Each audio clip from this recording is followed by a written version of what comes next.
Truth that sets free. Hope for your soul. Duck Facebook radio station. Sharing faith, worship and truth. You are tuned in to Duck Facebook radio station.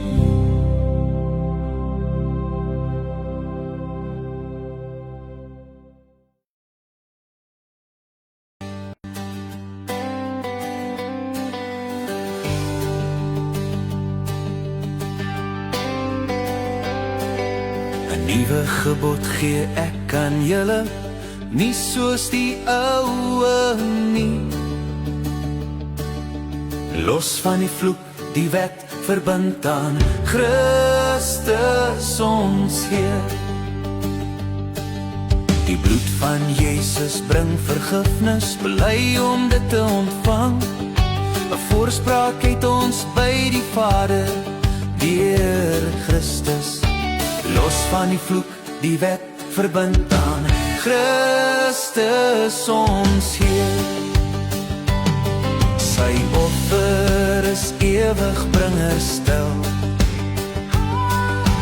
Die allerheiligste is oop.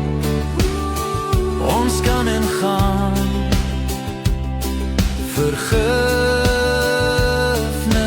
vra. Soos die ooste van die weste word ons sonde verwyder.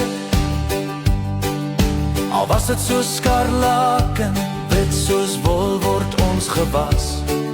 Stukkie vir stukkie word die berg van bederf in ons lewe weggesluit. Genade op genade, vergifnis so groot.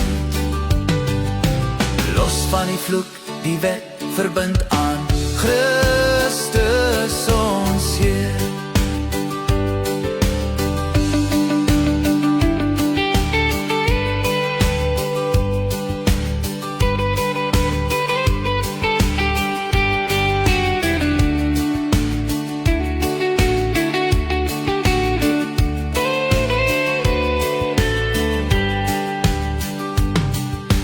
Nie deur bokke en stiere, maar deur die bloed van Christus is ons vry.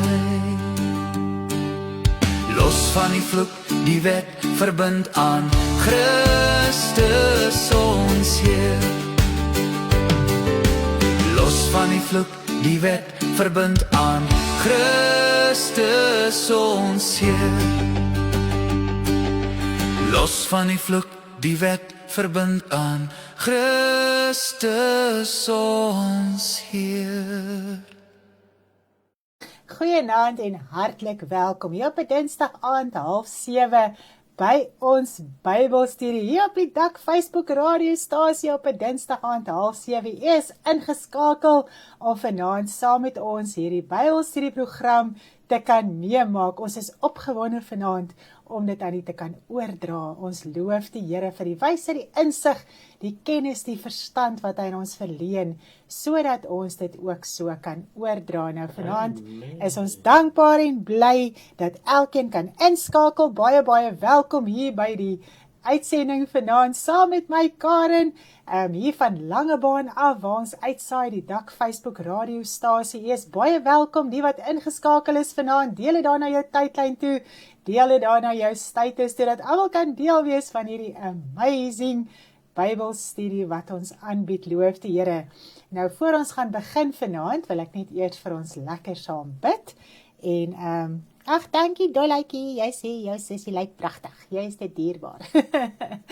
Kom ons bid lekker saam vanaand. Vader, baie dankie vir U liefde, U genade, U barmhartigheid, U grootheid, U goedheid, U so wonderbaar, Vader. Ons kan U net lof besing, ons kan U net eer, ons kan U net groot maak vanaand, Vader. My hart wil U groot maak. Here, dit voel of het wil uitroep voor U aangesig van U, net om vir U te sê hoe lief is ek vir U, hoe groot is U, Vader. Baie dankie. En vanaand wil ek vir U baie dankie sê dat ons die voorreg weer het om as liggaam met U die woord van U te kan hoor, die Bybelstudie te kan doen, so saam met die woorde te kan lees, te kan verstaan, met mekaar te kan deel, Vader. Dis so 'n heerlikheid. Baie dankie vir dit. Dis gunstige tye, Vader. En hierdie tye moet ons uitkoop Want Vader, daar is nie meer soveel tyd oor nie, en ons dankie daarvoor, en ons loof U, dat U ons net bly help en deurdra in alles, Vader, dat ons so volhard tot die einde toe, dat ons nie sal moeg raak nie, Here, dat ons nie sal lam raak nie, dat die ou knieë nie sal slap raak nie, Vader, maar dat ons, Here, sal regop wees en aangaan en U dien in alles, Vader, tot die einde toe, dat ons gered kan word. Baie dankie daarvoor, ek wil bid vanaand vir wysheid, insig, kennis en verstand, Here, terwyl ons die Bybelstudie so doen, so gaan deurgaan vanaand, Vader, om dit te verduidelik, Here, die regte woorde te praat, die regte, Here, uitdrukkings en alles wat gebruik moet word, om dit duidelik te maak en so aan die kinders van U te kan oordra. Ek is vanaand so bevoorreg, Vader, ek loof en ek prys U daarvoor, in die kragtige naam van U Seun Jesus Christus. Amen.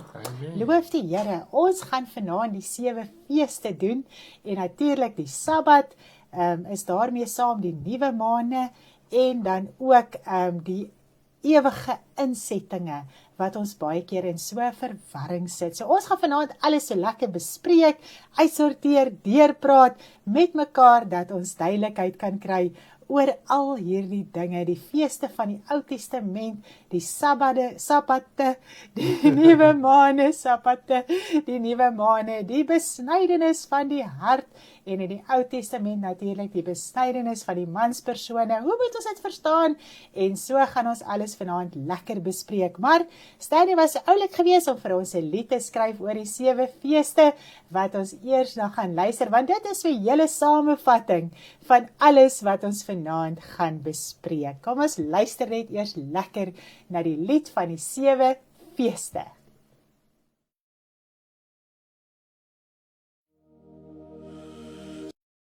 Sewe feeste jaar na jaar, sabbatte, nuwe maande, dit raak te veel om te volhou.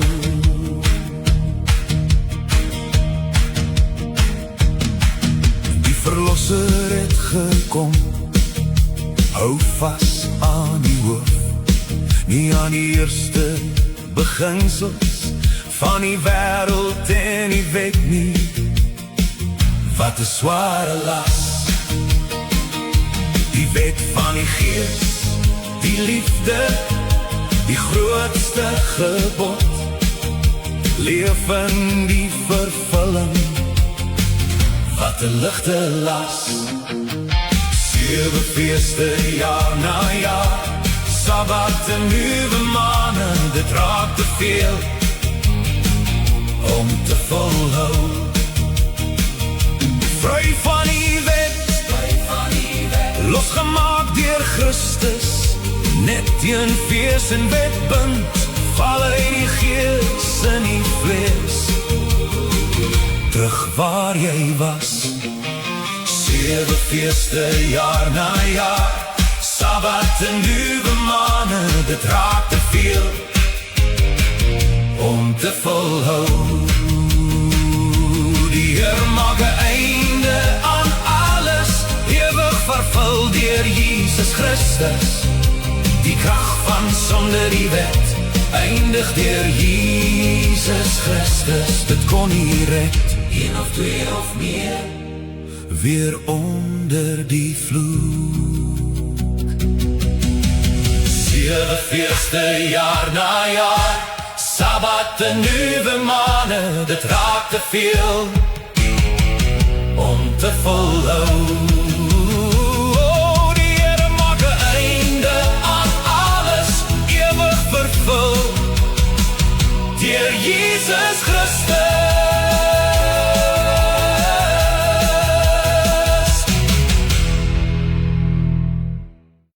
Wow, dankie my man, dit was nou 'n heerlikheid om na hierdie lied te luister. Dit is 'n lekker samevatting van die hele Bybelstudie vanaand. Baie welkom vir elkeen wat nou eers ingeskakel het. Jy's by die Dak Facebook Radio ingeskakel, waar ons vanaand Bybelstudie gaan doen oor die 7 feeste. So kry jou handleiding gereed, kry 'n pen en notaboekie, wat ook al jy nodig het, wat jy so 'n bietjie notas wil vat en so aan, kry dit gereed, maar die grootste saak vanaand is om 'n beginsel van die hele Ou Testament te verstaan wat in vervulling gekom het in die Here Jesus Christus van die Nuwe Testament. So dis die beginsel rondom ons hele Bybelstudie vanaand.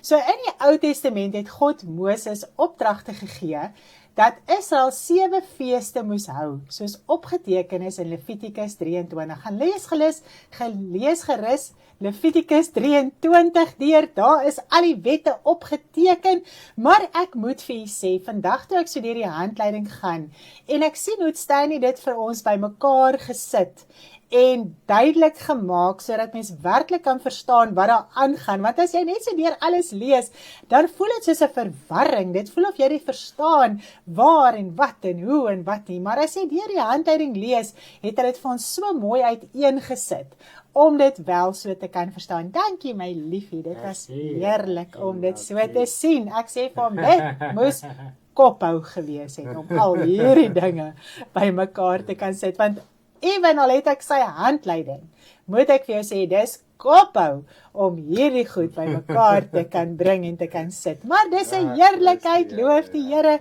en ons is opgewonde. So ons sien daar is 7 feeste. Nou dit was die Pasga, wat die Paasfees is, die fees van ongesuurde brode, die eerstelingsgerfoffer, fees van die weke, dit is die Pinksterfees, die fees van die trompette, die Versoensdagsfees en die Loofhuttefees. So dis die 7 feeste wat hulle moes onderhou in die Ou Testament. Okay. Nou die doel van die feeste was om God altyd te dank. En 'n erkentenis te hou vir wat hy vir die volk gedoen het. Want die mens het altyd afgedwaal van God af. Van die begin af was dit so, tot en met vandag is dit so. Die mens se hart dwaal altyd weg van God af. En eintlik het die Here hulle half gedwing om ten minste net hom in erkentenis te neem, net hom te bedank vir dit wat hy vir hulle doen. Dis eintlik skrikwekkend om daaraan te dink. Nou die feesvieringe was natuurlik 'n vleeslike aanbidding geweest, sonder geestelike waarde. Want die feeste was fisies en vleeslik. Nou, wat altyd daarmee gepaard gegaan het, was 4 offers, sabbate, hoekom kan ek dit nou nie vanaand sê nie? Sabbate, en dit was 'n ewige instelling. Al hierdie feeste was ewige instellings gewees. Nou ons sien ook dat ewen die besnydenis was 'n ewige instelling. Dit is hoekom die mens voel dat hy moet nog steeds die Ou Testamentiese feeste onderhou en nog baie dinge van die Ou Testament doen. Maar dit is my baie interessant, niemand volhou meer die besnydenis nie, wat ook 'n ewige insetting is dit nie so nie?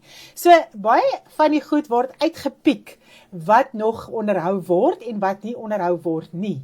Nou die woord sê so mooi, as jy een van die wette doen of nie, dan is jy onder die vloek van die hele wet. Okay, so jy kan nie gaan piek wat jy nog wil doen en wat jy nie wil doen, en wat jy voel is ewige insending wat verbygegaan het nie. Ons moet verstaan waaroor alles gaan van die Ou Testament. En natuurlik dat dit in vervulling gekom het. Nou, ons gaan ook kyk na nuwe maande, sabbate, 4 offers, wat deel was van die feeste. Dit was altyd deel van die feeste gewees. Nou, ons moet heel eerste vervulling verstaan, voor ons met hierdie les voortgaan. Want as die mense nie vervulling verstaan nie, gaan dit vir die mense verwarring wees. Nou, ons het al so lekker gesels oor vervulling, maar daar is baie nuwe mense ingeskakel, wat nog nie gehoor het van vervulling nie, wat nie gaan verstaan wanneer ons dit gaan bespreek nie, so ek gaan dit vinnig deurpraat, ons gaan dit nie langdradig doen nie, sodat ons net lekker by kan wees, wanneer ons gaan verstaan van die vervulling ook van die feeste. Nou, wat baie keer vir ons verwarrend is omdat die woord praat van ewige insettinge, en ons gaan dit ook uitklaar om te verstaan. Nou, alhoewel dit in die Ou Testament as 'n ewige insetting ingestel is, moet ons verstaan dat die Ou Testamentiese instellings nie ewig kon wees nie, omdat daar 'n einde gekom het aan die ou verbond. Okay? En dit het net die volk in bewaring gehou, totdat die Here Jesus Christus sou kom, om alles wat aan hulle gegee is om in hom te vervul, sodat dit ewig kan wees. Want die nuwe gebod is vir ewig. Want hy is ewig, want hy is die woord. Die Here Jesus Christus is vir ewig en hy is die woord. En nou staan alles vas wat vervul is in hom tot in ewigheid. Maak dit vir u sin. Okay, so niks kan ooit weer verander nadat die Here Jesus Christus gekom het, nadat hy dit kom vervul het nie, nadat die Heilige Gees uitgestort is en die seël, die waarborg op die Nuwe Testament kom sit het nie. Nou, dit is wat ons nou moet nakom om gered te word. Geen vleeslike instelling kan ons red nie. Jesus het dit vervul sodat dit geestelik kan wees. Want dit was vleeslik gewees, dis vervul in Jesus Christus om geestelik te kan wees, want dit is 'n nuwe verbond, 'n Nuwe Testament. So, dis so mooi. Nou, ons lewe nou in die Nuwe Testament van gees en lewe, genade en redding, vergifnis van ons sonde. Dis die Nuwe Testament. Die Ou Testament was vleeslik, dit was gebondenheid. Dit kon nie red nie. Die bloed van bokke en stiere kon die mens se sonde nie vergewe nie. Dit kon die mens nie losmaak nie. So die Here Jesus Christus moes kom, want as die Ou Testament enige waarde gehad het om die mens se siel los te maak, was dit nie nodig dat die Here Jesus Christus moes kom nie. En elkeen wat nog wil teruggaan na die Ou Testament toe, sê eintlik, dit was oorbodig vir die Here Jesus Christus om te kom. So dit is eintlik erg om daaraan te dink. Maar wanneer ons dit so kan verstaan, is dit maklik om die vervulling van die geestelike te sien en te verstaan. Nou, ons moet tot wedergeboorte kom, want wedergeboorte was nog nie in die Ou Testament gewees nie, want Jesus Christus het nog nie gekom nie, om die Gees te ontvang, om in die Koninkryk van God, wat Gees is, te kan insien, en daarin te kan ingaan. Dit haal die sluier af, so wedergeboorte, haal die sluier af, die bedekking, wanneer die Ou Testament gelees word. Nou dit lees ons in 2 Korintiërs 13 tot 18. So dit haal daai sluier af, want onthou net, die volk kon nie vir die heerlikheid kyk van Moses, wanneer hy in God se teenwoordigheid was, en hy moes die sluier oor hom sit. En wanneer ons tot wedergeboorte kom, word daai sluier afgehaal, want anders lees ons al ewig die Ou Testament verkeerd, of ons interpreteer die Ou Testament verkeerd, wat in vervulling gekom het, in die Here Jesus Christus. So, wedergeboorte moet daai sluier afhaal. Dit moet ons oë oopmaak. Okay, want ons ontvang die Gees, wat die woord vir ons duidelik maak in ons harte. Nou kom ons lees Romeine 10 vers 4, want Jesus is die einde van die wet tot geregtigheid vir elkeen wat glo. Nou elkeen wat hy hier praat van wat glo, dit is nie die wat net sê hulle glo in die Here Jesus Christus nie, dit is die wat hulle harte oopgemaak het om aangeneem het in die wedergeboorte, sodat hulle dit kon ontvang, sodat hulle die Gees van God kan ontvang. Dan is Jesus Christus jou geregtigheid. Okay. Anders is dit net 'n godsdienstige storie. Jy gaan niks verstaan nie. Okay. Nou kom ons lees in die woord wat Jesus sê. Hy het die inhoud van die Nuwe Testament aan ons kom bekend maak, so hy het ook vir ons gesê wat met die Ou Testament gaan gebeur. Is dit nie so nie? Hy moes vir ons sê wat met die Ou Testament gebeur, wanneer hy vir ons die Nuwe Testament se inhoud kom bekend maak. Dit is so cool, kyk vanmiddag daarin dink. Nou ons lees in Matteus 5 vers 18. Kom ons gaan lees daar. Matteus 5 vers 18 en vers 19. Want voorwaar ek sê vir julle, voordat die hemel en die aarde verbygaan, sal die een jota of een titeltjie van die wet ooit verbygaan, totdat alles gebeur het nie. Elkeen dus wat een van die minste van hierdie gebooie breek, en die mense so leer, sal die minste genoem word in die koninkryk van die hemele, maar elkeen wat dit doen en leer, hy sal groot genoem word in die koninkryk van die hemele. Maar ek moet seker nou die skrif opgesit het, nee. Maar ek het hom daarom op. Okay, nee, Stan het hom daarom vir ons mooi hier gesit. Dankie, dan kan ons dit saam lees. Hy's dan ons backup. So wat hy hier vir ons sê, niks in die Ou Testament gaan nie in vervulling kom in hom nie. Elke jota, elke titeltjie gaan in hom in vervulling kom. En ons moet die mense leer volgens die nuwe gebod, die Nuwe Testament. Want as jy nie die mense leer dat alles in vervulling gekom het in die Here Jesus Christus nie, dan word jy die minste genoem in God se koninkryk. So dit is wat ons mense moet leer. Daar's 'n Nuwe Testament. Alles in die Ou Testament het in Jesus in vervulling gekom. Nou kom ons lees gou verder. Lukas 24 vers 44. Kom ons sit dit op die skerm dat ons dit sommer gou so saam lees. Wel, dit. Lukas 24 vers 44. Kom ons gaan kyk gou wat staan daar, want dit verduidelik dit nog baie beter. Waar is ek nou 44? Dis hy. Kom ons sit hom gou oor op ons skrif. Vers 44, dis hy. Hy sê vir hulle, dit is die woorde wat ek met julle gespreek het, toe ek nog by julle was, dat alles wat oor my geskrywe is in die wet van Moses, en die profete, en die psalms, vervul moet word. Toe open hy hulle verstand om die skrifte te verstaan.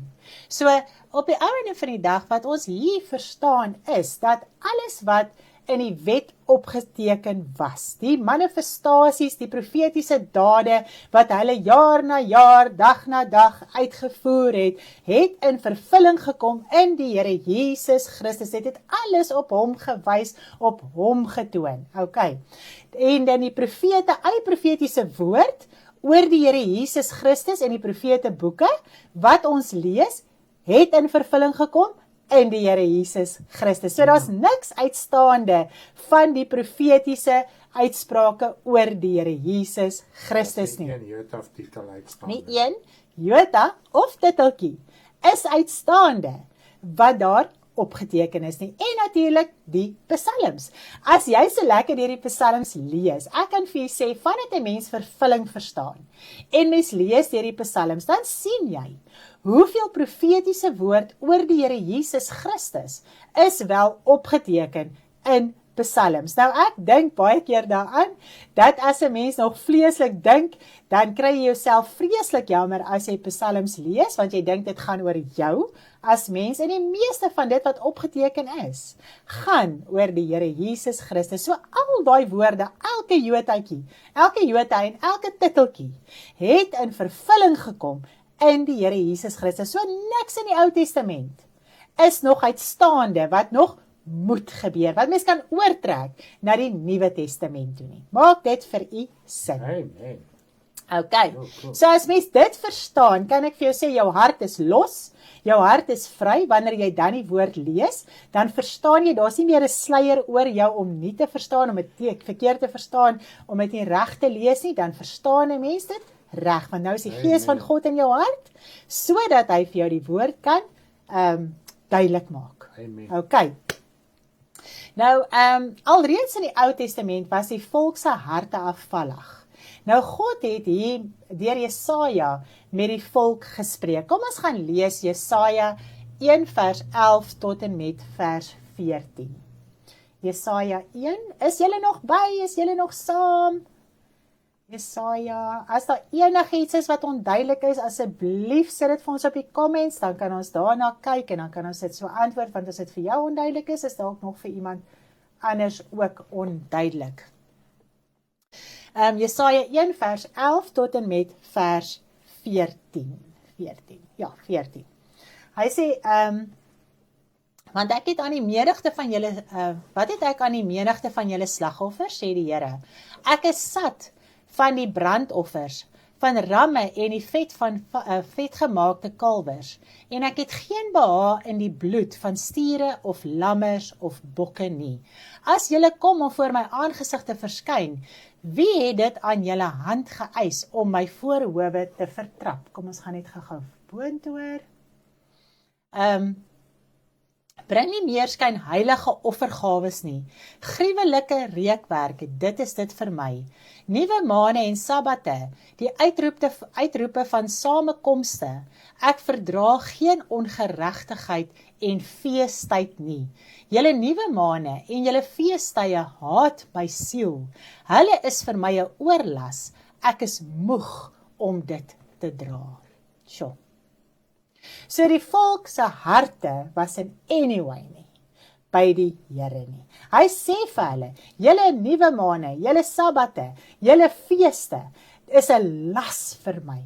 Want julle harte is nie saam met my nie. Julle harte is nie by my nie. Julle voer maar net hierdie rituele uit. Maar verder verstaan julle niks. Almal sê hulle verstaan. Jep. Almal is nog baie by. Cool. Ons is saam. Bakkies hulle, alles maak sin, Deborah halletjie, verstaanbaar. Shamaine, prys die Here, as jy ingeskakel my sussie, hoe gaan dit met jou? Verlang na jou, Shamaine Dirkse. Verlang vreeslik na jou, ek dink al die hele week aan jou. So prys die Here, dit is amazing om hierdie dinge so te lees. Dan lees ons ook in Hosea 2 vers 10. Kom ons kry dit ook gaga hier op die, ons doen mos nou lekker Bybelstudie, so dis lekker om dit so saam te lees. 2 vers 10. Kom ons gaan lees dit ook so op die skerm. Hosea 2 vers 10. Hy sê, en ek maak 'n einde aan al haar vreugde, haar feeste, haar nuwe maande en haar sabbate, ja, aan al haar feestye. So God het 'n einde gebring aan alles. Dit was nie meer vir hom relevant gewees nie, want hulle harte was in elk geval nie meer by hom nie. Nou wil die kinders van die Here nou op hierdie stadium hierdie goed gaan onderhou. Terwyl God al daar dit onklaar gemaak het. Hy het daar al gesê, dit gaan nie meer werk nie. Okay. Sure. Nou, 7 dae na die nuwe maan was Sabbat. Nou die maande het bestaan, maar nie in die weekdae soos ons dit nou ken nie. Dit was dag 1, dag 2, dag 3, dag 4, dag 5, dag 6, dag 7. So 7 dae na die nuwe maan was dit Sabbat geweest. Dit was nie maandag, dinsdag, woensdag, donderdag, vrydag, saterdag, sondag soos ons dit nou ken nie. So nou kan ons dit verstaan, as iemand nog die Sabbat wil onderhou, volgens die Ou Testament, moet hy van die nuwe maan af tel. 1, 2, 3, 4, 5, 6, 7 en daai dag is dit dan Sabbat. Dan is dit weer 7 dae van daar af, 7 dae van daar af, 7 dae van daar af. So dan maak dit nie saak op wat se dag van ons dit val. Yes, nou dit is die groot probleem op hierdie stadium. Kinders van die Here wil sê, maar hoor hierso, die Sabbat is op 'n Saterdag, of op 'n Sondag, of wat ewer se dag hulle dit wil besluit dit is. Maar as mens volgens hierdie gaan, volgens die werklike wet van Sabbatte, dan kan ons sien, maar dan val jy heeltemal uit die bus uit. Want dan moet jy nog steeds volgens die nuwe maan, 7 dae, 7 dae, 7 dae, maak nie saak op watter dag dit dan val nie. Dan moet jy dit so onderhou. So geen mens wat in die Nuwe Testament lewe kan dit onderhou nie. Hulle kon dit nie eens onderhou nie. Yes. Hulle het ook die Sabbatte verbreek. Hulle het ook die wette verbreek, want hulle kon dit nie onderhou nie. Dit was te veel, dit was te moeilik. En nou het ons die wet van genade. En dit is soveel makliker, maar tog soveel gestrenger. Yes. Is dit nie so nie? Want daai was goed wat hulle moes uitvoer, jaar na jaar, dag na dag, Sabbat na Sabbat, fees na fees, en wat ook al die geval mag wees, maar nou gaan dit elke dag oor jou hart. Sure. So dis baie meer gestreng as wat hulle hier moes doen. Dis baie makliker om 'n ritueel uit te voer. Ja, nou is dit 24/7. Yes, dis 'n 24/7, 365 dae 'n jaar. 7 dae 'n week. Hoeveel? 54 weke 'n jaar.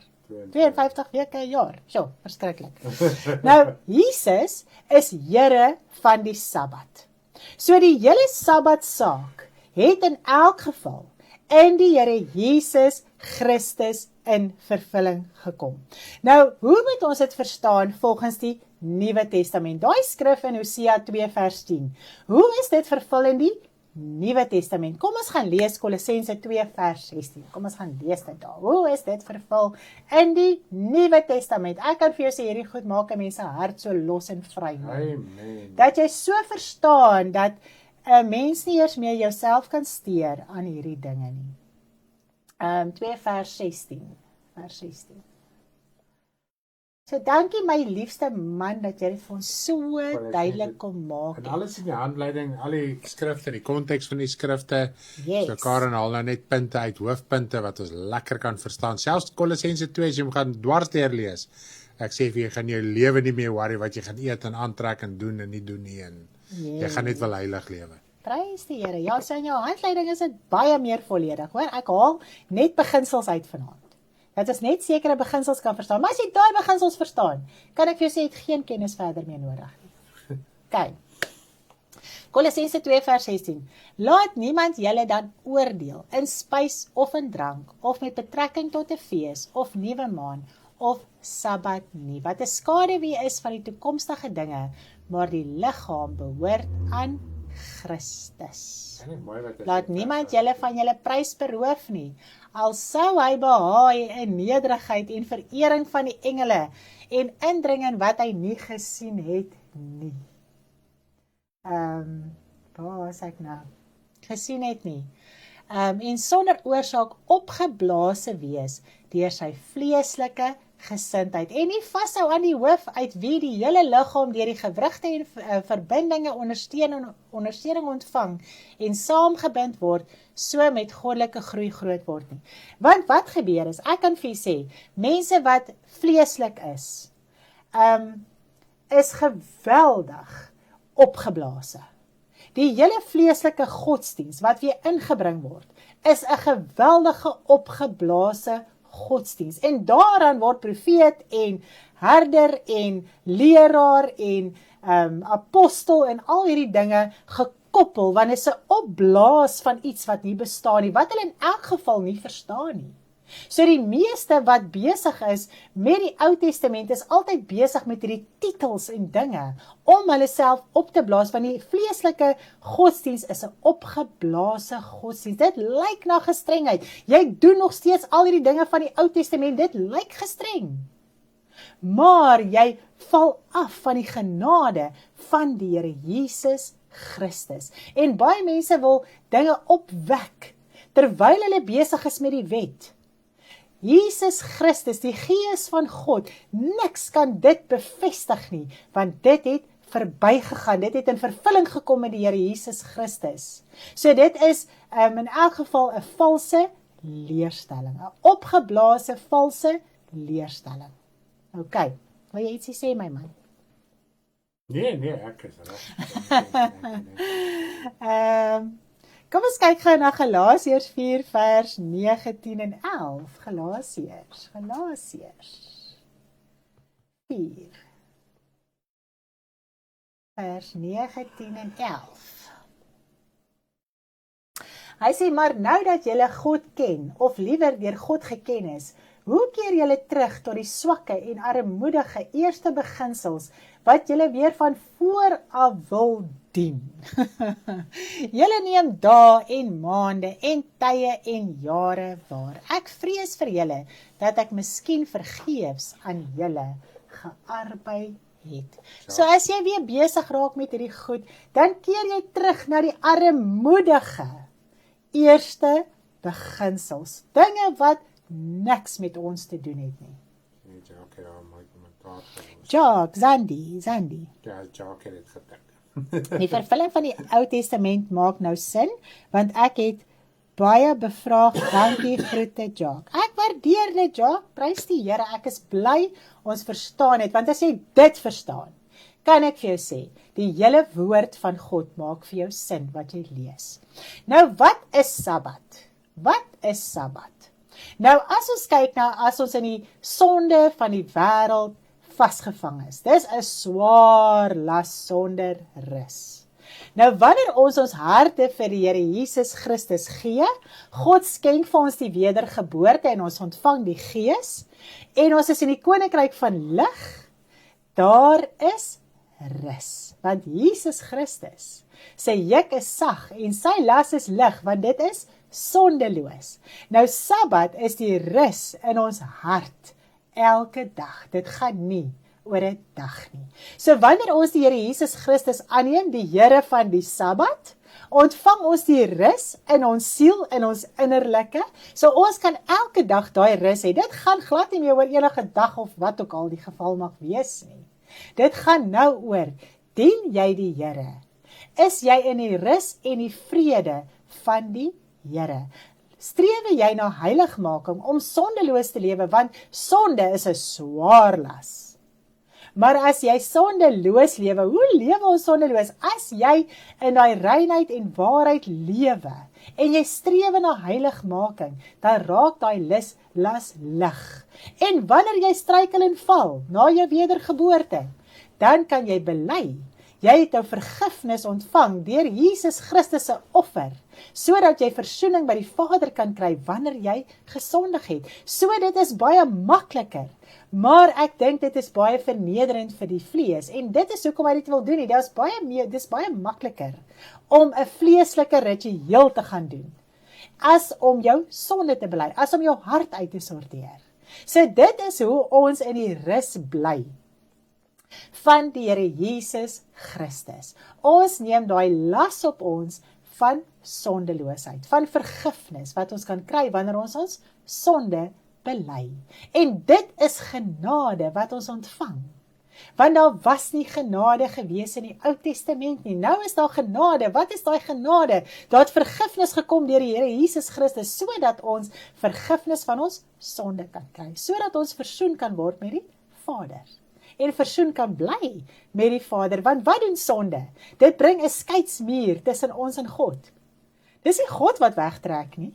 Dis jou sonde wat jy doen wat 'n skeidsmuur veroorsaak tussen jou en God. Nou wanneer jy daai afspraak nakom en jy gaan na die Vader toe deur die Here Jesus Christus se offer wat hy gebring het, dan kan ons vergifnis kry en ons kan in daai rus bly wat ons elke dag in ons harte kan hê. Maak nie saak wat in hierdie wêreld om jou aangaan, watter omstandighede daar is, jy kan rus in jou siel hê. Jy kan Sabbat in jou siel hê.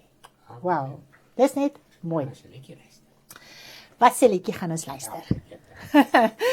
Kom ons luister 'n liedjie van elke jota en titel is vervul in die Here Jesus Christus. Geniet dit saam met ons. Vervul die ou gebod, alles het gebeur, dit is wat ons moet leer, die skadu is verby, die ware bly, genade vir elkeen wat glo, elke jota en titel verval, in Christus 'n nuwe gebod, het ons ontvang, vergifnis so vry, genade deur hom verkry, nie meer op kliptafels, maar geskryf op die hart, die woord van liefde vir elkeen wat glo,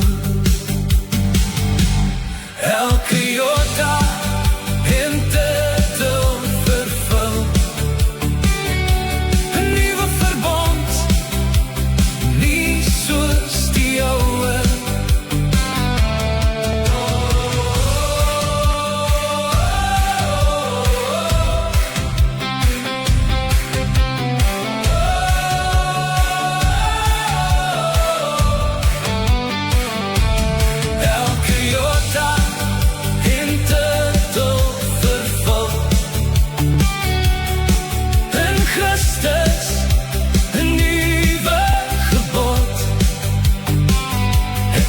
ontvang, vergifnis so vry, genade deur hom verkry. Elke jota en titel vervul. In Christus 'n nuwe gebod het ons ontvang, vergifnis so vry. Genade deur hom verkry.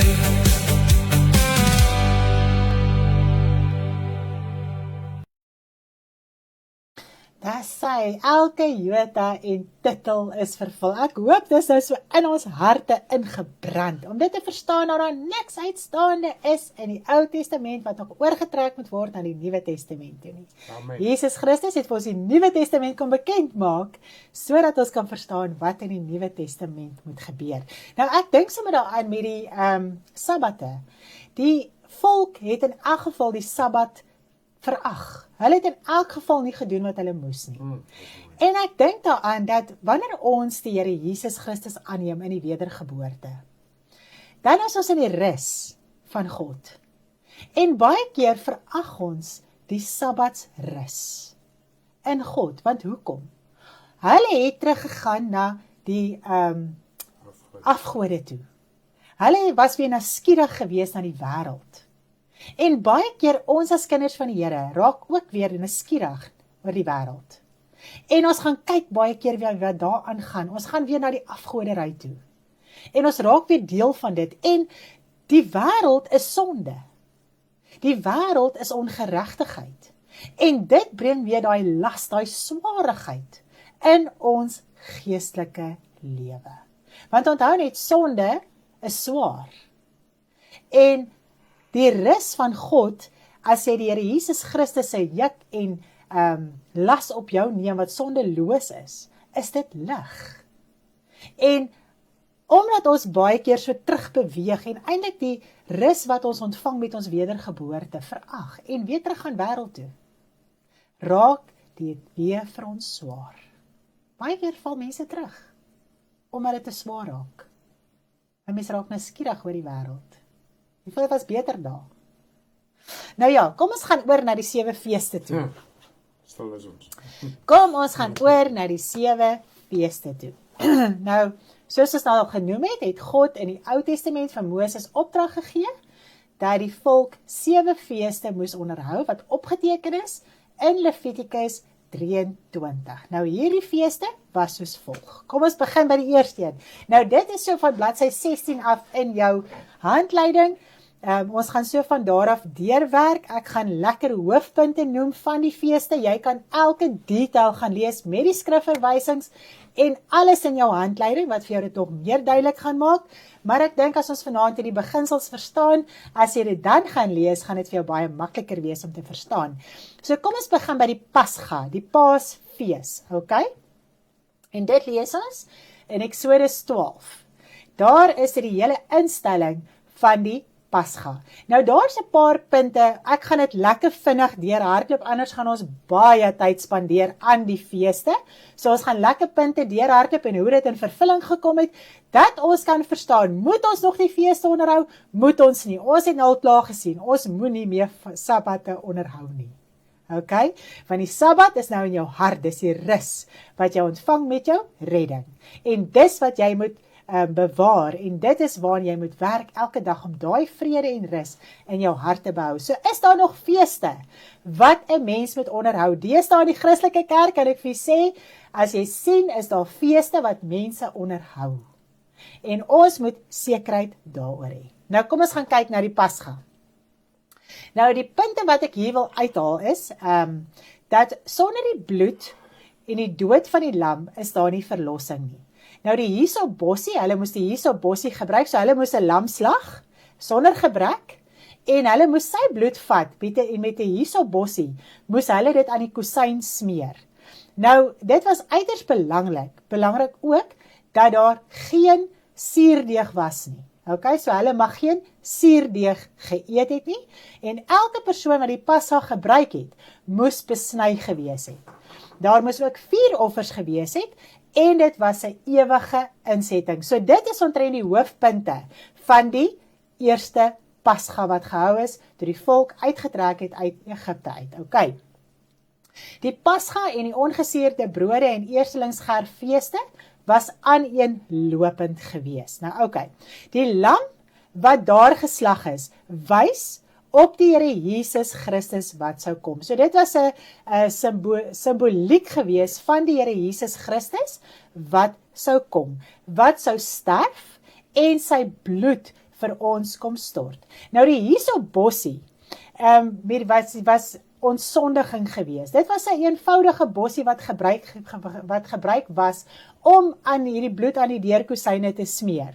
Okay? En ek dink se was so aan die eenvoudigheid van die woord. Yes, amen. Is dit nie amazing nie? God se woord is eenvoudig. Maklik.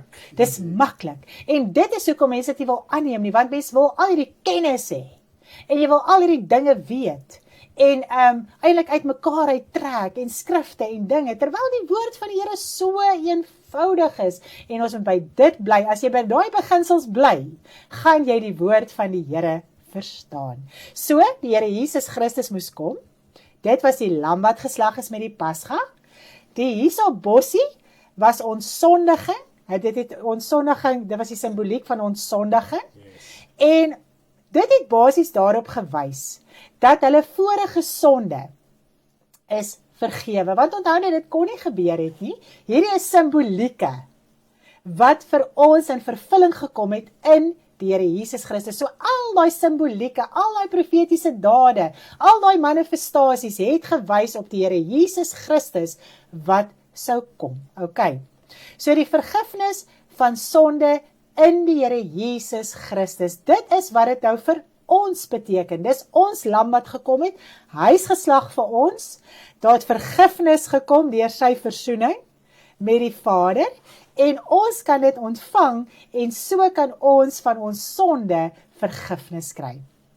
Sodat die verderwer by hulle kon verbytrek. So daai ontsondiging is gedoen, sodat die verderwer by hulle kon verbytrek. Nou moet ons sonde bely, sodat ons hart bewaar, ons siel bewaar kan word, dat die verderwer ook verby ons kan trek, want onthou net, die duiwel is daarop uit, om ons siel in die hande te kry, om ons siel in die hel te werp.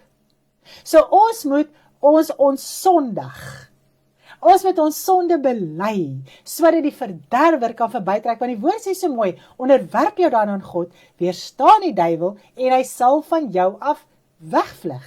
So dit is hoe ons moet operate, okay. Nou die Pasga was simbolies van Israel se bekering en wedergeboorte. Nou na hulle bekering is hulle gedoop in Moses, in die wolk en in die see. Dit sien ons in 1 Korintiërs 10 vers 2. Nou alle manspersone moes besny gewees het. Nou kom ons begin gou hier op 'n punt. Dat die hele saak van die Pasga wys daarop dat Israel moes tot bekering kom, tot wedergeboorte, en daarna moes hulle gedoop word. Okay?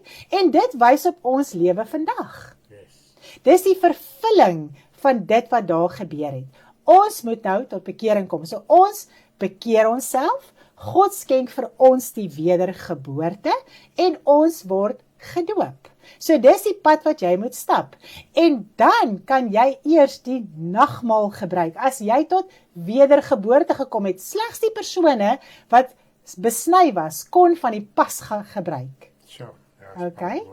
So nou in die Nuwe Testament, slegs die wat tot bekering gekom het, wat hulle harte vir die Here gegee het, wat die wedergeboorte ontvang het, kan die nagmaal gebruik. Okay, so het ons hom so. Yes, ek wil dit gou noem, net op hierdie punt. Almal sal altyd wonder nou wat van die vrouens. Dan net in die Ou Testament het die mans ingestaan vir die vrouens, soos dit al so lekker deurgepraat. Dit was die man se verantwoordelikheid om in te staan vir die vrou. En ons lees in die Ou Testament, as die man verkeerd gedraai het, was sy vrou, kinders almal uitgeroei, die diere almal.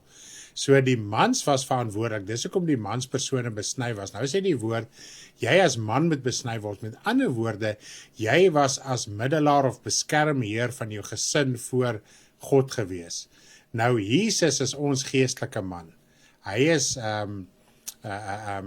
sonder sonde, rein, Hy is die lam wat geslag is, so deur hom ontvang ons vergifnis. Wanneer ons hart vir die Here gee, dan ontvang elkeen, manlik en vroulik, die besnydenis van die hart. Wow, dis mooi my man. Baie dankie vir dit.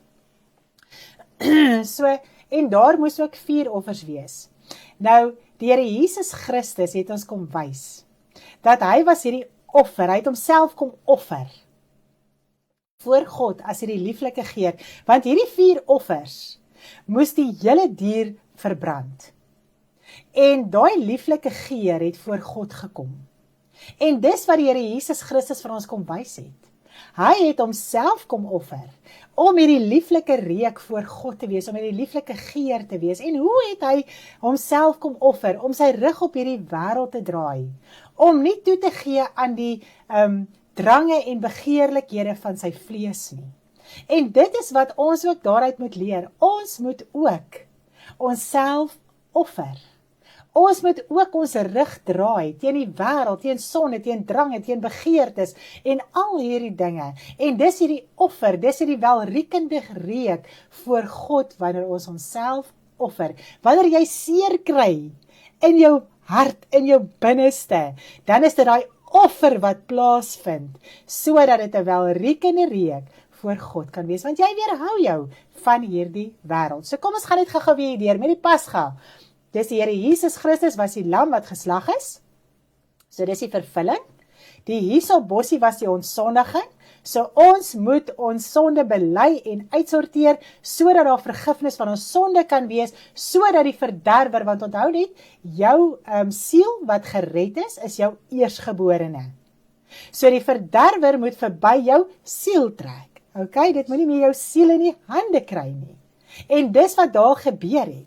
So, en ons moet tot wedergeboorte kom, ons moet die Gees van God ontvang, ons moet gedoop word, sodat ons gered kan word. Ons moet besny wees van hart, ons moet tot wedergeboorte kom, voor ons die nagmaal kan gebruik. Nie 'n persoon wat nie tot wedergeboorte gekom het nie, en hoeveel mense neem nagmaal wat nie tot wedergeboorte gekom het, wat sy hart nie besny is nie. Dit beteken niks. Nou, ons moet ook van al die suurdeeg ontslae raak van ons lewe, wat simbolies is van sonde. Nou, saam met die Pasga was dit ook die fees van die ongesuurde brode. Bobbes, kan ek net gou Yes, vinniger jy mag. voor die aangaan, net gou chop. Yes. Hoekom jou siel jou eersgeborene is net so baie vlugtig? As ons kyk in die Nuwe Testament, of selfs van die Ou Testament af, jammer, het die eersgeborene altyd was die erfgenaam, hy het die reg gehad, hy het die seën ontvang ensovoort.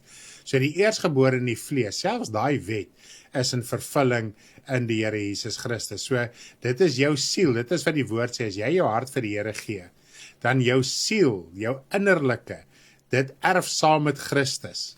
Dit erf die hemel, jy ontvang die seën van bekering, verlossing, redding, die seën van die ewige lewe, die seën van die rus, al die goeie gawes wat van God af neerdal. Dit is waarom jou siel, of die eersgeborene simbool is van jou siel, net om het uit te klaar, as iemand al gewonder het. Prys die Here. So die fees van ongesuurde brode lees ons in Levitikus 23 vers 6 tot 8.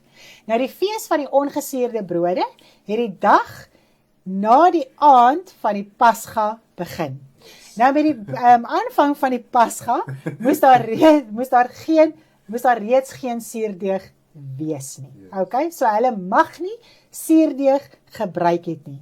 So dit was 'n simbool gewees van hulle het nie sonde nie. Hulle het nie sonde in hulle toegelaat nie. Okay. Nou vanaf die eerste tot en met die laaste dag moes daar ook 4 offers wees. Nou, ons het so lekker gepraat oor die 4 offers, ek dink ons verstaan nou die 4 offers, want dit omtrent saam met al die feeste, was dit ook die 4 offers gewees. Nou, Jesus is die paaslam, sonder gebrek wat geslag was.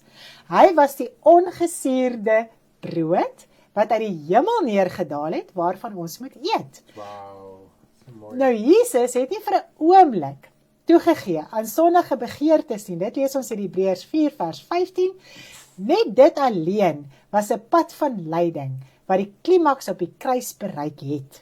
Nou elke dag van sy aardse bestaan het hy 'n vuuroffer aan God gebring, deur nie toe te gee aan die begeerte van die sondige vlees nie. Wanneer ons die sondige vlees teestaan, dan lei ons ook saam met Jesus en dan bring ons 'n vuuroffer. Wow, Daar is dan lekker skrifte wat ons daaroor kan lees. Nou wanneer ons van die paaslam eet, moet ons seker maak dat ons die ou suurdeeg van ondeeg en boosheid ontslaai, van dit ontslaa raak. So jy moet in hierdie reinheid lewe. Wow, dit Prys die Here, dis so mooi. skryf die Bybel is baie mooi. Ja, dit klink baie maklik, nee, maar iemand moes dit skryf. Iemand moes dit vir ons doen. Nou, ons gebruik op 'n gereelde basis, gebruik ons nagmaal om ons geloof sigbaar te maak. So dit wat jy in jou hart glo, dit doen jy uiterlik. Dit help nie, jy glo nie in jou hart en jy doen nie die regte ding en jy gebruik net nagmaal nie. Okay. Maar ons moet elke dag van die bloed van vergifnis drink. Dit was my verskriklik mooi toe ek dit lees. Ons moet elke dag van die bloed van vergifnis drink en die ongesuurde brood van reinheid en waarheid eet. So is die voorbeeld wat vir ons nagelaat is van die paaslam wat vir ons geslag is. Wow, Nou die fees van die ongesuurde brode begin en eindig met 'n Sabbat. Elke dag was daar ook 4 offers gewees. Ons kan nie die suurdeeg in ons kan nie van die suurdeeg in ons lewe ontslaa raak nie voordat ons bekeer nie. Waardeur ons sondig word. So as jy jouself bekeer, dan raak jy van hierdie suurdeeg ontslaa. Dan word jy ontsondig want jou ou lewe word weggewas. Okay? Jy hoef nooit ooit in jou hele lewe weer verantwoording te doen as jy tot wedergeboorte gekom het oor jou ou lewe wat jy gelei het nie. Dis weggewas. Maar daarna doen jy weer sonde. En dit is hoekom die vergifnis daar is. Dis die sleutel van God se koninkryk. Die sleutel om in God se koninkryk te kan ingaan is vergifnis. Sjoe. Dit is van daai daaglikse offers gesimboliseer het, is 'n daaglikse reiniging. Yes, hy daaglikse offers, daaglikse reiniging. So, om dit te bereik, moet ons na die een gaan en hom van harte aanneem wat die rus, die Sabbat vir ons siel gee. Is dit nie so mooi nie? Want in al hierdie feeste was daar Sabbatte gewees. Nou sien ons dit moet die rus van God wees wat ons in ons lewe moet hê. En ons moet ook daai 4 offer bied elke dag in ons lewe om onsself te offer. Wow. So eintlik as jy kyk na die feeste, nou, soos wat my vrou nou deurgaan, gaan jy agterkom al die feeste moet elke dag in jou lewe in vervulling kom. En dis hoekom baie mense dit verwerp, want dit klink swaar, maar as jy weergebore is dit glad nie swaar nie. Sonder dat jy dit weet, beoefen jy as jy volgens die reinheid van die waarheid van die woord lewe, beoefen jy elke dag van jou lewe en jy leef in die vervulling van daardie feeste. Crazy. Is dit nie mooi nie? Wat as dit nou geestelik verstaan? Wow. Nou dit is die geslagte paaslam, Jesus Christus. Deur ons daaglikse bekeer bring ons 'n vuuroffer. Met ons wedergeboorte word ons van die suurdeeg gereinig en neem ons die Sabbatsrus van God aan. Indien ons volhard om die suurdeeg uit te lewer en 'n vuuroffer aan God te bring, gaan ons lewe afsluit en beloon word met die ewige rus. Wanneer ons hierdie pad bewandel, bevestig ons die vervulling van hierdie fees.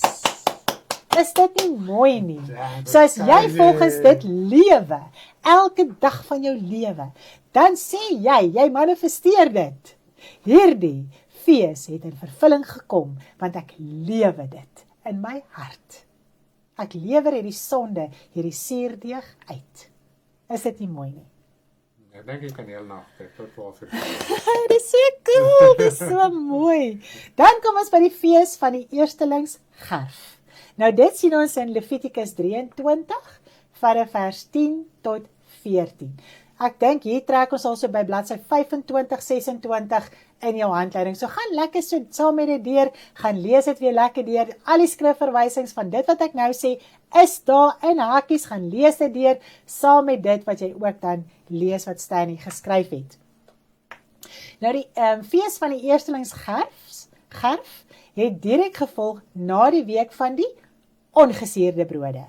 Dit was die eerste vrug of halm van die graanoes. Mooi hierdie. Nou gars was 'n goedkoop graanproduk, waarvan die armes gewoonlik brood en dergelike produkte gemaak het. OK. Nou Jesus Christus was die heel eerste halm, die vrug van die oes. Is dit nie mooi nie? So Jesus het die eerstelingsgarsfees in vervulling gebring. Hy is die vervulling van hierdie fees, deur sy opstanding uit die dode. Dit is daarom nie nodig om die fees in die vlees toe te pas nie, maar om Jesus aan te neem as die eersgeborene uit die dode. Omdat hy die eersgeborene is uit die dode, was hy hierdie eerstelingsgarf. Ja, dis so mooi. Want Jesus was mos deur die godsdienstige Jode en Romeine verag. So dit was soos hierdie graan wat Gars. hierdie gars wat 'n minderwaardige minderwaardige produk was. Okay, so hulle het eintlik Jesus gesien as 'n minderwaardige produk, want hy was hierdie eerstelingsgerf. Jo. Nou dit het aan die lig gekom reeds vanaf Jesus se gevangenskap wat sy kruisiging tot gevolg gehad het. Dit was hulle veragting wat gemaak het dat hy as 'n krimineel gekruisig was. Gekruisigde mense was geminag en gespot, terwyl Jesus op die kruis gehang het, was hy ook geminag en gespot.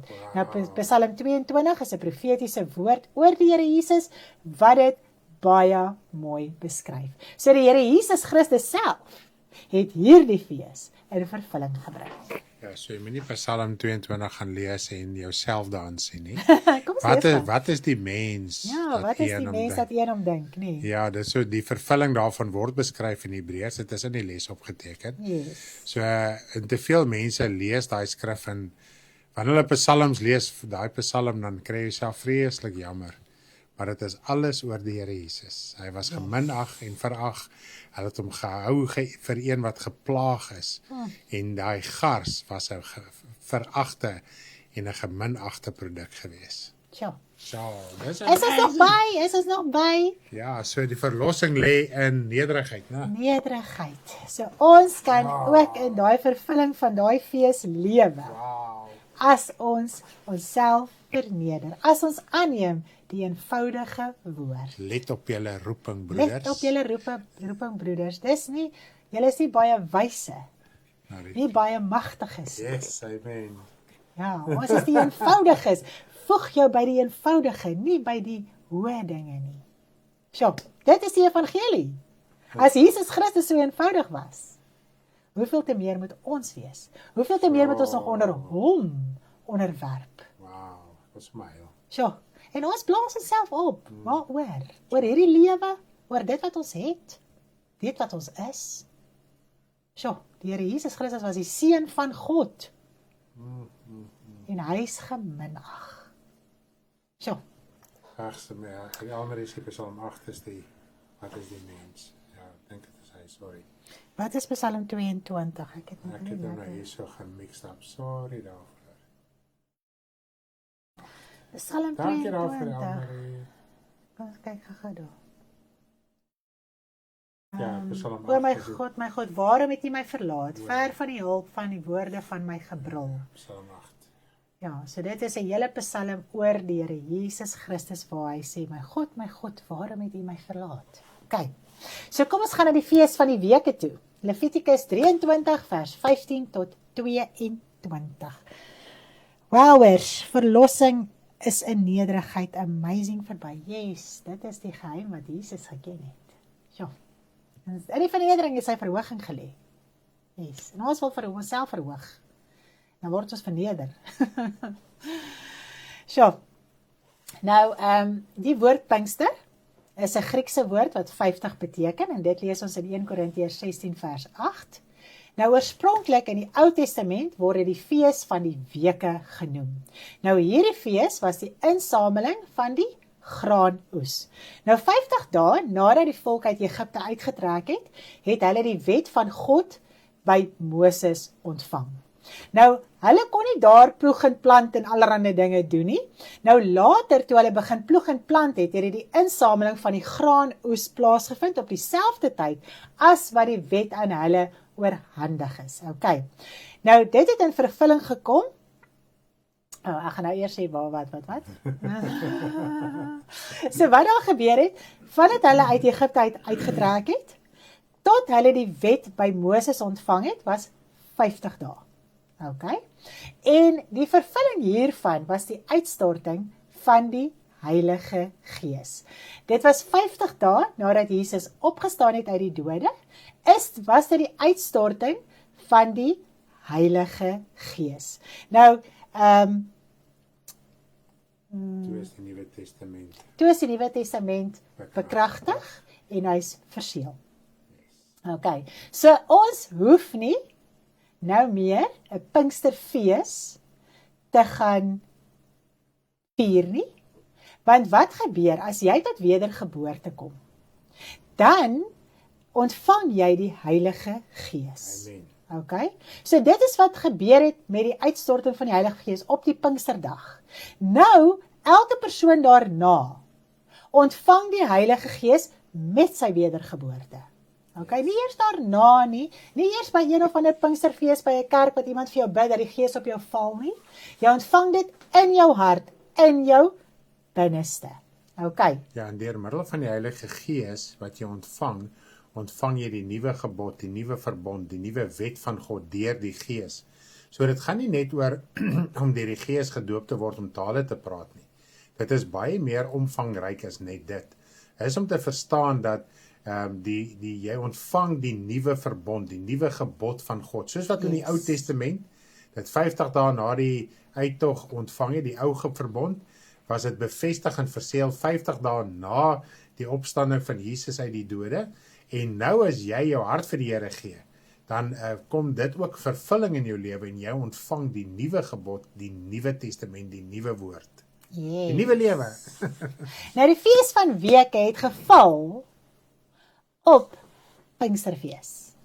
Okay? Ja, Lisel sê in die handleiding staan 40 dae. En dan 10 dae daarna. Want dan net na 40 dae het hy opgevaar.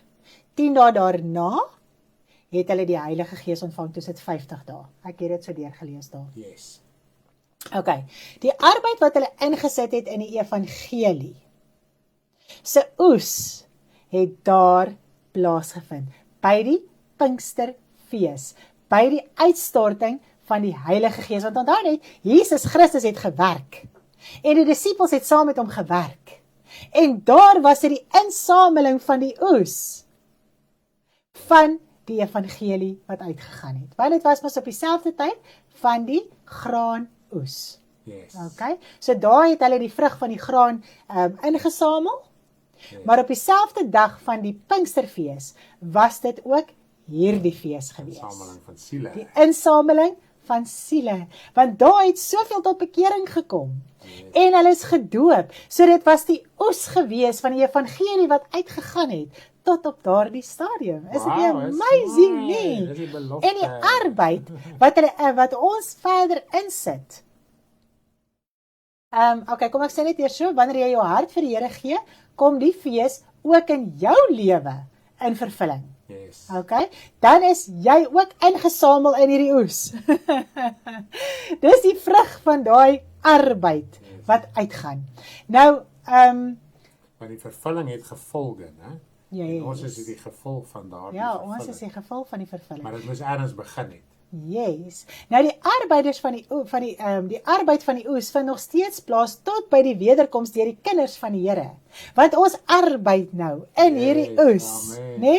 Sodat ons daai vrug kan sien wat uit hierdie oes uitkom. Is dit nie so nie? Maar hierdie hierdie fees geestelik gaan aan tot by die wederkoms.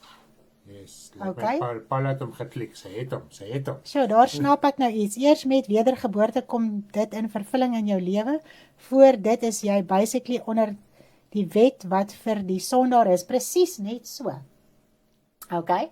So, jou arbeid moet aangaan tot by die wederkoms. Jy is besig om in hierdie oes te werk. Jy arbei in hierdie oes. Want hy het daai liedjie, hy stuur 2-2 uit. Okay? Om hierdie oes in te bring. So elke keer as daar iemand tot bekering kom, is dit die vervulling van hierdie fees. Is dit nie amazing nie? Want dit hou aan tot by die wederkoms, want wat gaan daar gebeur? Dan is dit die finale oesdag van hierdie oes, van siele. Dit gaan nou nie meer oor graan nie. Ja, sien, en dit is die groot ding, omdat daar nie werklike wedergeboortes en bekerings plaasvind nie. Besef die mens, maar daar's 'n probleem, dan wil hy dit nog in die vlees onderhou en 'n dag en 'n datum daaraan koppel. Maar as daar werklik wedergeboorte is, dan gee jy nie om oor 'n dag en 'n datum nie, want jy het jou lewe met die Here reggemaak en jy weet dit gaan nou nie meer oor 'n vleeslike saak nie. Wow, is dit nie amazing nie? En dan is dit daai finale oesdag met die wederkoms. En dan gaan die maaiers, dis die engele, gaan hulle daai finale oes insamel. Dis die finale oesdag. So, dit wat daarna gebeur, maak nie meer saak nie. So ons moet nou arbei. Ons moet nou daai oes inbring. Ons moet nou die arbeiders wees. In die oes. Sodat met die oesdag daar baie siele ingesamel kan word vir God se koninkryk. Wow. Is dit nie mooi nie? Bid dat daar arbeiders ingaan. Ja, bid vir arbeiders in die oes. Sjoe, mens kan nou so baie leer, mens dink, mens verstaan en dan maak dit nie nog nie meer oop so mooi. So dit is amazing. Verstaan almal tot op hierdie punt. Ek hoop jy praat die mekaar nie. Nee, glad nie, ek dink nie. Is ons by, is ons by. Ek praat duideliker as die les. So, ons hoef nie meer 'n Pinksterfees by 'n kerk te gaan bywoon om die Heilige Gees te ontvang nie. Okay? Die Heilige Gees is uitgestort met Pinksterdag. Dit was die vervulling daarvan. En nou, na dit, kan ons die Gees ontvang met ons wedergeboorte, of ontvang ons die Gees met ons wedergeboorte. Okay. So jou wedergeboorte bevestig Die vervulling van die Gees. En jy leef dan in die vervulling en dis dan 'n ewige insetting, want jou Prys die siel Here. word gered. Ja, en ek dink ons kan nou verstaan hoekom dit ewige insettinge is. Want alles wat gebeur in ons as kinders van die Here se lewe, Yes. is 'n deel van hierdie ewige insettinge. Dit gaan dis blywend geestelik. Wow. Okay. Nie vergaan nie. Dit gaan nie vergaan nie. Dit gaan nie vergaan nie. Okay. Dan kom ons by die fees van trompette. Dis my ywerigste een. Levitikus 23 vers 23 tot 25. Die fees van die trompette was 'n aankondiging om jou werk te staak, sodat aanbidding kan plaasvind en om offers te bring as 'n lieflike geur. Dit was 'n voorbereiding vir versoening. Verkondiging van die evangelie is om basyne, trompette te blaas. Deel hiervan is om die mens te laat besef hy is sondig en hy moet hom laat versoen met God. Amen. Wow. Nou in Jesaja 58 vers 1. Jy het so mooi geskryf. Ja, jy het so mooi geskryf. Dis hoe ek dit gekry het. Jesaja 58 vers 1. Ja, mens klink vreeslik slim, maar alles is so mooi daar neergepen. Jesaja 58 vers 1. Wow. Kosbaar. Vervul in Christus. Ons soek skrifte. Dis hy. Hy sê roep uit die keel, hou nie terug nie, verhef jou stem soos 'n basyn en verkondig aan my volk hulle oortredinge en aan die huis van Jakob hulle sonde. Wow. Hy sê Vervul in Christus. ek weet nou elke Jota en titel is vervul. Die sonde van die mens moet aangekondig word. Op die lig. Muis, wat doen muis? Muis, dit is omtrent hoe die vervulling lyk, as jy dit nie verstaan nie. Okay, die sonde van die mens moet aangekondig word, sodat hy kan besef, hy is nie met God versoen nie, maar indien hy hom bekeer, kan hy met God versoen word. Al die skrifte is daar, gaan lees dit lekker deur. Nou, nadat die Heilige Gees uitgestort was, het Petrus vir die Jode vertel watter sonde hulle gedoen het om Jesus te kruisig. Hulle was diep in die hart getref nadat hulle dit gehoor het. Hulle het vir Petrus gevra, wat moet ons doen? En hy het vir hulle gesê dat hulle self moet bekeer, hulle laat doop, sodat hulle sonde afgewas kan word. Sodra die mens tot hierdie besef kom, betree hy die rus, die Sabbat van God, deur Jesus Christus. Die aankondiging van die evangelie berei die pad voor, sodat siele tot inkeer kan kom. Nadat jy die evangelie aangeneem het, het jy 'n plig om die evangelie uit te dra, sodat ander ook met God, deur Jesus, versoen kan word. Mense moet die evangelie hoor, voordat hulle daarop kan afslaan. Daar lê 'n verpligting op ons om die bassein van die evangelie te blaas. Dit moet uitgaan oor hierdie hele wêreld. Dit is om die evangelie te verkondig. Dit is crazy. Elke keer, wanneer die evangelie verkondig word, is daar 'n uitroepe om die werk van sonde te staak. Dit was my beautiful. Elke keer as die evangelie uitgaan, dan kom jy so tot stilstand. Dan besef jy, ek kan nie verder sonde doen nie. Om in die rus van die Here in te gaan en daar te bly. Is dit nie so nie? Nou, dit is die vervulling van die trompette, om met die werk van sonde te staak. Jy moet ophou met sonde staak, dan vervul hierdie fees in jou lewe. Is dit nie so nie? Sodat die mens hom met God kan versoen. Nou die engele gaan vir die laaste keer die basseine blaas.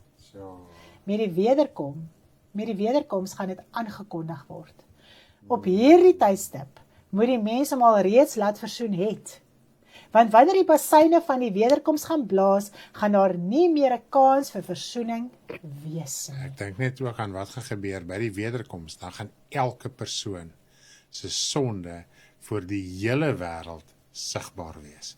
So die trompette onthul, maak bekend die sonde en die ongeregtigheid, maar dan gaan dit wees tot ewige verderf en nie versoening en bekering nie. So. Ja, en dit is ook baie belangrik om te besef dat ons nie moet skaam wees om hierdie fees van die trompette geestelik te vier nie. Deur dit te blaas in die wêreld, om die evangelie te verkondig. Ons moet nie skaam wees vir die evangelie nie, want anders gaan die Here Jesus Christus hom skaam voor God en die engele vir ons. So ons moet hierdie basseine blaas, ons moet hierdie fees uitlewe deur die evangelie te verkondig. Wow. So mooi. Nou Jesus het reeds hierdie dis so cool. Jesus het reeds hierdie fees in vervulling gebring deurdat hy die evangelie verkondig het. Hy is die getroue getuie. Is dit nie mooi nie? Hy is die getroue getuie. Wow, en ons moet in sy voetspore volg. Nou wanneer ons wel glo dat hierdie fees in die Here Jesus in vervulling gekom het, moet ons ook die basseine van die evangelie blaas. Hulle wat wel die evangelie uitdra, bevestig die vervulling van hierdie fees deur dit uit te dra. Yes, amen. Is dit nie amazing nie? So al hierdie feeste kom in vervulling in die kind van God se lewe. Yes. Deur die Here Jesus Christus. Amen. Wow. Dit is verskriklik.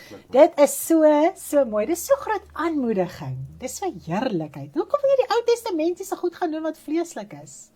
As dit jou so opgewonde maak geestelik om dit reg te verstaan in die hart. Die Versoensdagfees. Levitikus 23 vers 26 tot 32. Die doel van hierdie fees was om die volk se jaarlikse skuld en sonde te versoen. Dit was sodat God hulle kon vergewe. Die hoofpriester het een keer 'n jaar vir die volk versoening gedoen deur in die allerheiligste in te gaan. Nou, jy kan die hele saak hierso lees in Levitikus 16. Nou in beginsel moes die hoofpriester en die priesters hulle self en hulle klere eers reinig. Daarna moes hulle vir hulle self eers offer voordat hulle vir die volk versoening kon doen. Nou slegs die hoofpriester mag in die allerheiligste ingegaan het om versoening te doen vir die volk se sondes. Nou Jesus het hierdie fees ook in vervulling gebring. Deurdat hy as hoofpriester ons met God versoen het. Deur sy offer het hy ons met God versoen. Hy het vir ons die allerheiligste gaan oopmaak. Ons kan nou almal daarin gaan om versoening te kry by God vir ons sonde. Yes. Dit is so mooi. Deurdat hy vir ons sy lewe gegee het. In Hebreërs 7 vers hoofstuk 7 tot hoofstuk 9. In Hebreërs 7 tot hoofstuk 9 lees ons dit. En dis 'n volledige beskrywing hoe Jesus dit in vervulling gebring het en van die hoëprieslike orde van die versoening vir die versoening wat hy vir die wêreld gebring het. Nou Paulus vermaan ook dat hulle wat gelowig geword het op 'n stadium afvallig geraak het en hulle weer eens met God moet laat versoen deur die Here Jesus Christus wat die versoening van die wêreld is. So as jy as kind van God weggedwaal het, afgedwaal het, teruggeval het, laat jou weer versoen met God. Daar's nog 'n kans. Ons kan nog terugkeer na God toe. Daar is genade, daar is vergifnis vir die mens om gered te word. Moet dit nie wegwys nie. Moet dit nie jou hart so verhard dat jy nie deel daarvan is nie. Amen. Nou kom ons by die laaste fees en dit is die fees wat almal nog wil onderhou. En dit is my so mooi om te dink dat al die feeste het in vervulling gekom. Nou ons kyk gou na die Loofhuttefees. Levitikus 23 vers 33 tot 43. Nou die Loofhuttefees sluit die jaarlikse feeste af. So dit was die 7de fees gewees. Dit was tydens hierdie fees wat Jesus in die tempel uitgeroep het. As iemand dors het, laat hy na my toe kom en drink. Hy wat in my glo, soos die skrif sê, strome van lewende water sal uit sy binneste vloei. En hy het dit gesê van die Gees wat die sou ontvang wat in hom glo, want die Heilige Gees was daar nog nie, omdat Jesus nog nie verheerlik was nie. OK. Dit lees ons in Johannes 7 vers 37 tot 39. Nou die volk van Israel moes 7 dae in hitte bly, om hulle uittog uit Egipte te herdenk, omdat hulle vir 40 jaar in tente gewoon het met hulle deurtog in die woestyn. Hierdie fees moes 'n tyd van blydskap, aanbidding, offers ensovoorts wees, terwyl hulle in hulle tente gebly het. Nou hierdie fees is die totale vervulling van elke gelowige se geestelike lewe, na sy wedergeboorte, nadat die besnydenis van die hart plaasgevind het, die dooping met die Heilige Gees, dan is jy versoen met die Vader, jy is gedoop met die Heilige Gees, het die strome van lewende water, jy hoef nie meer dors te wees nie. Wow! Wanneer ons die evangelie verkondig ensovoort. So dit is amazing. Nou innerlik verlos die Here ons uit die slawerny van Egipte. Geestelik is ons al reeds by die beloofde land, die hemelse Jerusalem. Want ons is mos nou al in hierdie vergadering van die heiliges. Is dit nie so nie? Yes. Nou in ons deurtog op hierdie aarde, woon ons in tente. Yes. Terwyl ons innerlik in hemelse plekke is. So ons is in hierdie ou tentwoning. En hierdie ou tentwoning, hierdie aardse liggaam is tydelik. Dit is net soos 'n tent, dis ongemaklik. Jy wil nie in hierdie ou liggaam wees nie, glo vir my. Hierdie liggaam het soveel dinge, soveel uitdagings. Maar jou siel, jou innerlike, is al in hierdie hemelse plekke. Wow. En in elke opsig en in alle gevalle moet ons die Here met vreugde dien, want hierdie fees was vreugdevol gewees. Ons moet fees vier met brode van reinheid en waarheid en vrug oplewer, want hulle moes hierdie fees hou met brode en vrugte en al hierdie dinge. Nou moet ons hierdie fees vier met die brood van reinheid en waarheid. En ons moet vrug oplewer, so jy moet dit geniet om die Here te dien. Jy moet hom met vreugde dien, met blydskap dien, maak nie saak wat in jou lewe aangaan nie. Jy moet hom met blydskap bly dien. Wow. Nou elke dag moet 'n Loofhuttefees wees. Jesus het gesê, as ons hierdie aarde verlaat, gaan in ons ewige tente ontvang word. Is dit nie amazing nie? So dan gaan jy hierdie ou tentwoning verlaat. Yes. Okay, hy gaan sterf. Afgebreek word. Hy gaan afgebreek word. Waar is daai liedjie nou? Dat ek kom nie hier op nie. Tent word afgebreek. Oorkleed met die hemelse. Dis wat gaan gebeur. Dis iets so amazing. Ons gaan ons ewige tente ingaan. In Openbaring lees ons dat God gaan sy tente oor ons oopspan. En beide hierdie gedeeltes dui die oorspronklike woord op verblyf en nie 'n tydelike woning nie. So ons gaan vir ewig in die hemele wees. Ons gaan 'n vir ewige verblyf in die hemele hê. Wanneer ons hierdie aardse tentwoning gaan neerlê, gaan ons ewige woning betree, waar ons 'n permanente woning gaan ontvang. Is dit nie amazing nie?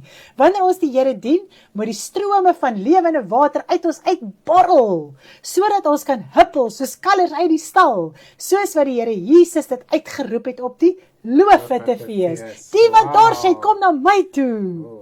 Prys die Ja, dan kry ons hy strome van lewende water.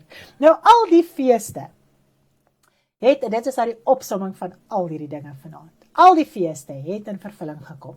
Al die feeste is verbind aan mekaar en kan nie losgemaak word van mekaar nie. Yes, amen. En jy word deel van hierdie feeste wanneer jy weer gebore word. Jy leef in die vervulling van elke liewe fees. So ons gaan dit nie meer vleeslik uitleef nie. Yes. Okay? Geen fees moet nog fisies onderhou word nie. Anders leef ons onder die ou verbond wat verby is. Yes. As jy een onderhou of nie onderhou nie, is jy weer onder die vloek van die hele wet. Die vloek wat die Here Jesus Christus kom breek het oor jou, die dag toe jy tot wedergeboorte gekom het. Yes. Jy keer terug na daai vloek toe. Yes. Okay? Nou Jesus breek die vloek wanneer jy weer gebore word en ons moet nie teruggaan onder die vloek nie, dan word ons losgemaak van Christus. Ja. Asof ons nog nooit weer gebore Sure, was. that's amazing. So the moral of the story vanaand is dat elke Sabbat, fees, nuwe maan, fees, elke ding in vervulling gekom het in die Here Jesus Christus. Elke jota en elke titel is in hom vervul. Daar's niks uitstaande nie. Daar's nie nog 'n fees wat ons moet onderhou nie. Jy moet fees vier in jou hart, Amen. in jou innerlike, in jou siel, daar waar die lewende water so uitborrel en breek, want jy die gees van God ontvang. Ja, want die Loofhuttefees is die gevolg van jou verlossing, bevryding, redding dat jy Jesus aangeneem het. Yes.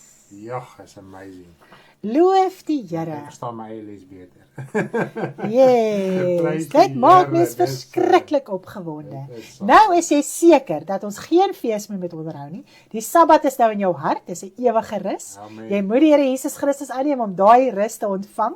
En omdat mense nie daai rus is nie, wil hulle gaan Sabbat hou. Hulle verstaan dit nie.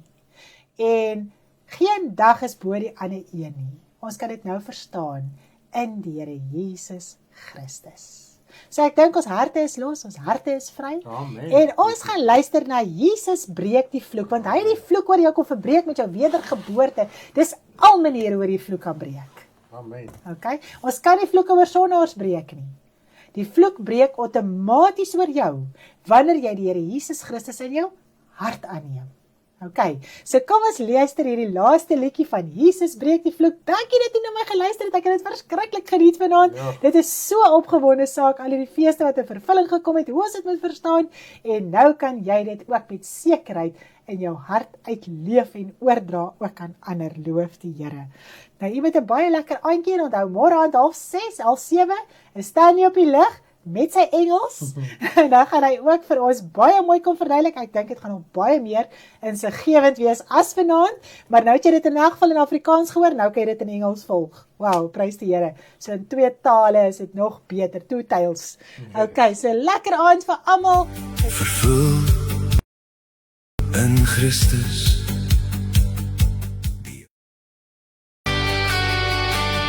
Ek die vloek,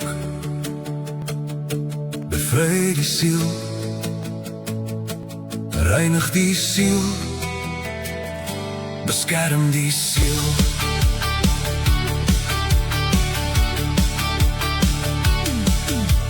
Abraham, vriend van God, ontdek, geloof sonder werke red,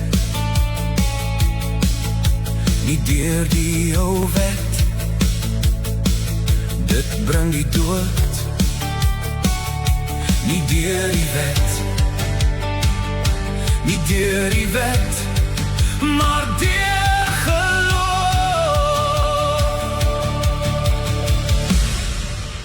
Jesus breek die vloek, bloed van die nuwe verbond, bevry die siel, reinig die siel, beskerm die siel. deur genade, nie uit jouself nie. Gee jou hart in bekering, word bevry van duisternis.